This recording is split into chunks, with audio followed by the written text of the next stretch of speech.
मैं हूं Sumit. NDTV news में आपका बहुत बहुत स्वागत है। आज हमारे साथ में है बॉलीवुड एक्टर पवन मल्होत्रा, जो कि फिल्म मिशन रानीगंज में नजर आने वाले हैं। चलिए हम आपको उनसे मिलवाते हैं। सर, बहुत बहुत धन्यवाद हमसे जुड़ने के लिए। नमस्कार सबको। Thank you so much. Sir, आप कितने एक्साइटेड हैं कि आपकी मिशन रानीगंज दर्शकों के बीच में आने वाली है? क्योंकि हर एक एक्टर को इस पल का इंतजार होता है कि कब हमारी फिल्म सिनेमा घर में आए। देखिए, एक्साइटेड तो मैं उस दिन से होता हूँ जिस दिन किसी भी काम को हाँ बोलता हूँ। और आज भी मैं उतनी शिद्दत से ही काम करता हूँ जितना पहली फिल्म सलीम लंगड़े पे मत रोज से काम शुरू किया हुआ था। और जहाँ तक इस फिल्म का सवाल है, बिल्कुल ठीक बात कह रहे हैं आप। कोई काम करते हैं आप, तो आप चाहते हैं वो दर्शकों तक पहुंचे।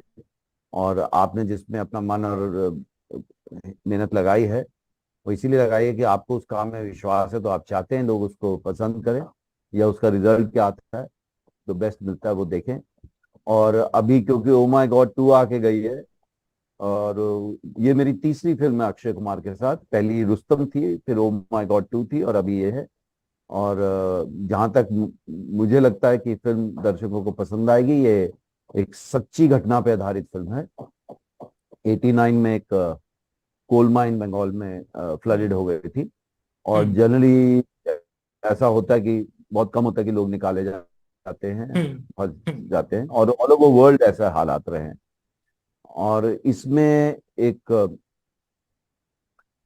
इंजीनियर, वहां पर बहुत सारे लोग, जब ये हादसा हुआ तो बहुत सारे लोग हम्म। थे कि नहीं बचाया जा सकता है या कुछ नहीं हो सकता है, we have to give up.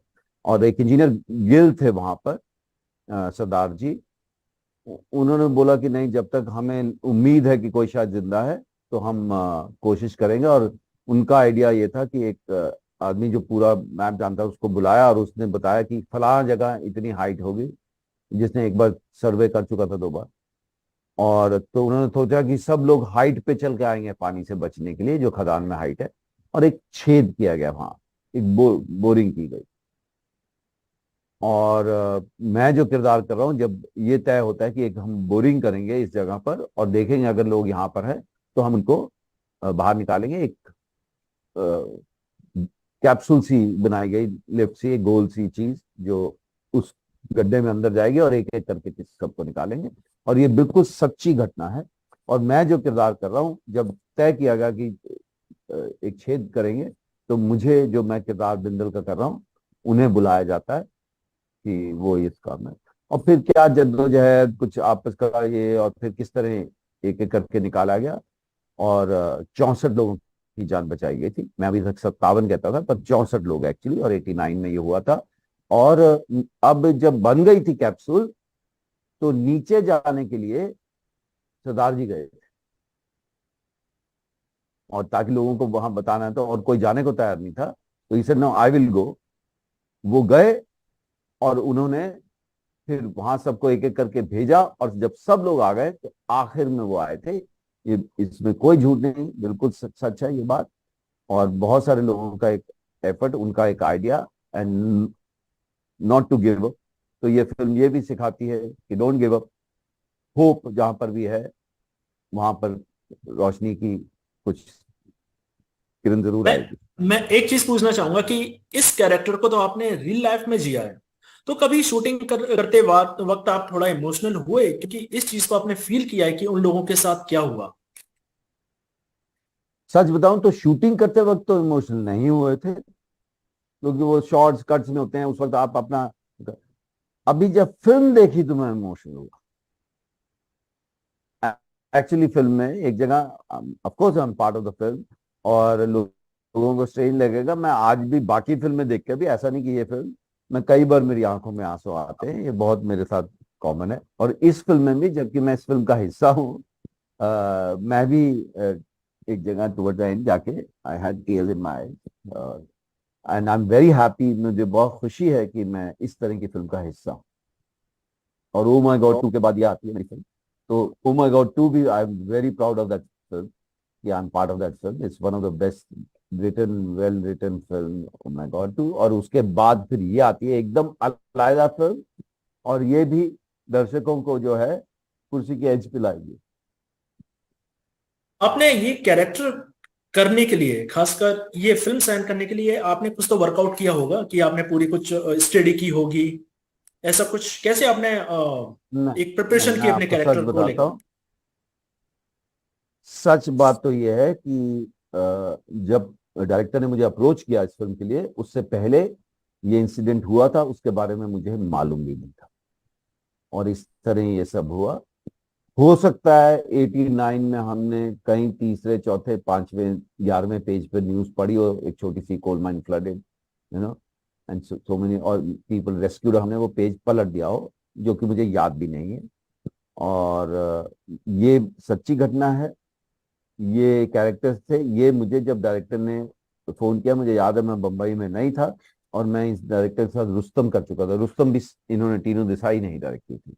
हम्म। और इन्होंने मुझसे फोन कर मुझे वन लाइन बड़े इत्मीनान से सुनाई, और फिर मेरे किरदार के बारे में बताया, और मुझसे ये भी कहा उन्होंने कि ये किरदार आप ही को सोचा है और आप ही करेंगे, मैं किसी और को ना सोचने वाला हूँ, करना आप ही को है।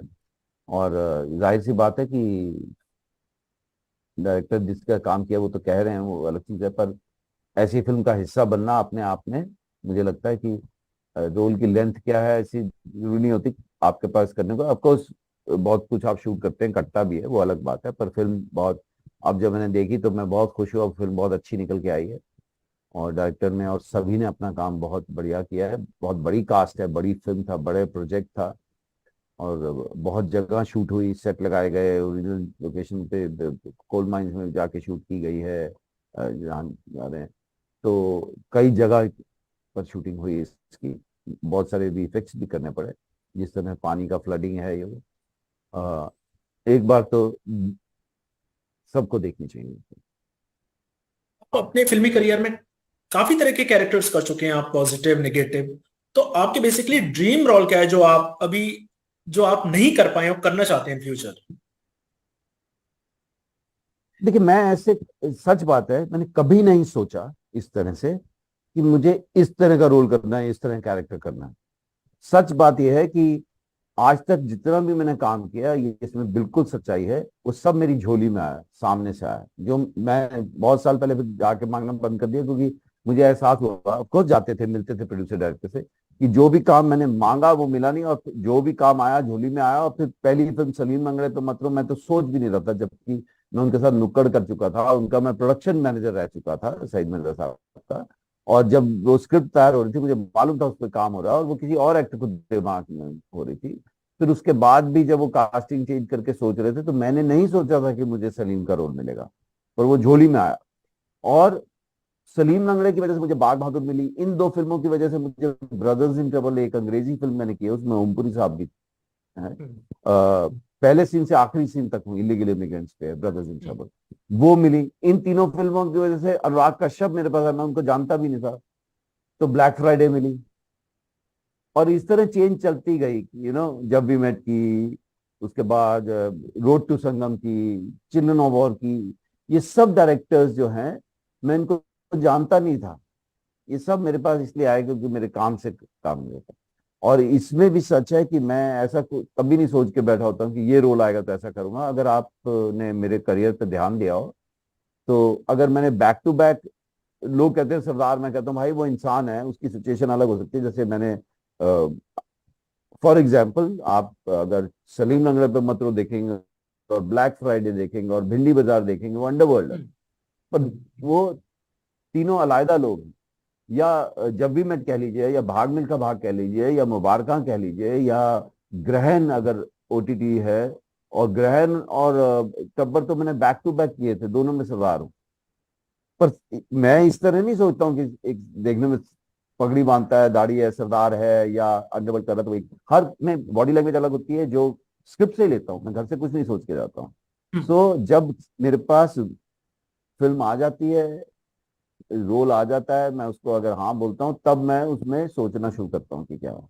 अफकोर्स जब कोई सुना रहा होता है तो आप सोचते हो कि एज एन एक्टर क्या पोटेंशियल है इसमें, और आप इस कहानी के से जुड़ना चाहेंगे कि नहीं।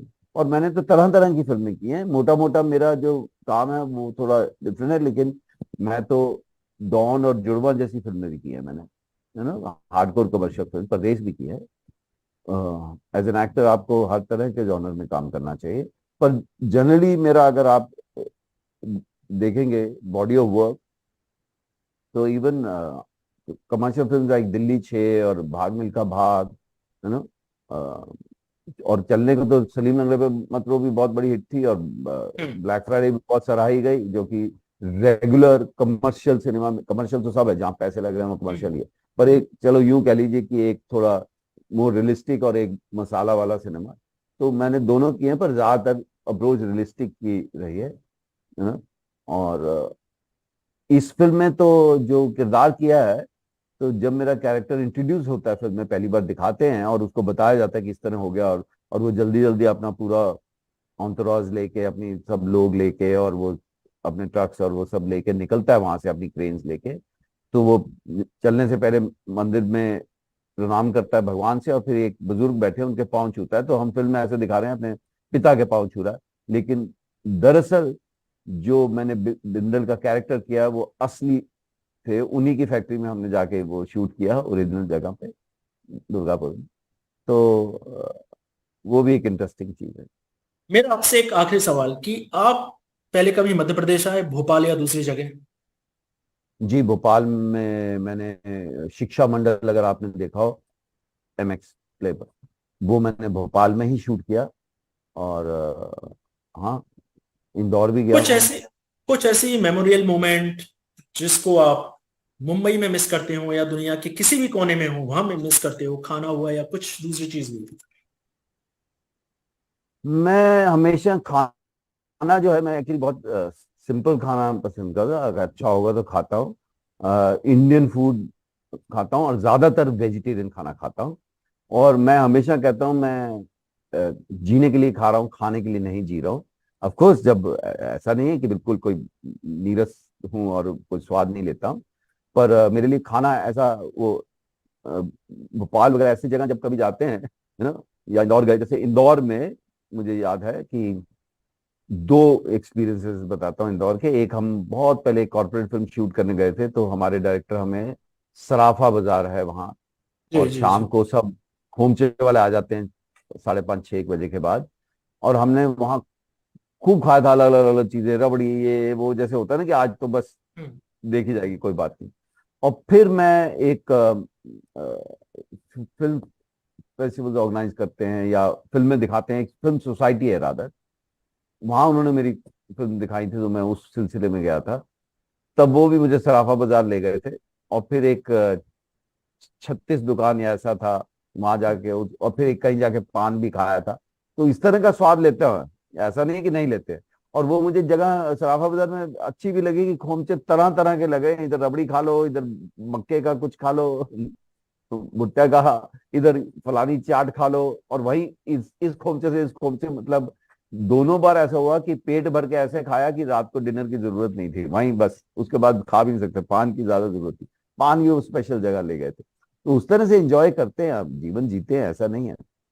तो और उज्जैन महाकाल ऑफ कोर्स गया था, जब इंदौर गया तो वहां से, वहाँ महाकाल को प्रणाम भी करने गया, बनता था। तो MP तो, पर MP में अभी भी कुछ है कि जो हमें घूमनी है, देखना है। खजुराहो नहीं गए हम ना, बहुत जरूरी है जाना, बाकी ईश्वर के हाथ में हरी इच्छा, कभी ना कभी जाएंगे। पवन जी, हमसे जुड़ने के लिए बहुत बहुत धन्यवाद, तमाम जानकारी के लिए बहुत बहुत धन्यवाद। बहुत बहुत धन्यवाद, और मैं सबसे गुजारिश करूंगा सुनने और देखने वालों से कि मिशन रानीगंज जरूर देखिए, बहुत बढ़िया फिल्म बनाई गई है, मेरी ये सोच है। बहुत अच्छी परफॉर्मेंसेज हैं, डायरेक्टर ने बहुत अच्छा काम किया है, कैमरामैन, हर डिपार्टमेंट है एक्सेल, इवन प्रोडक्शन डिजाइनर जिसको हम आर्ट डायरेक्टर कहते हैं, जो सेट्स लगाते हैं, उन्होंने इतना उम्दा काम किया है, हर किसी ने, और बहुत मेहनत की है सबने। तो आशा करता हूँ कि देखने वालों को भी पसंद आएगी, और सबसे कहूंगा कि अपना ध्यान रखिए। जय हिंद। ये थे हमारे साथ पवन मल्होत्रा जिन्होंने अपनी फिल्म को लेकर हमसे खुलकर बात की।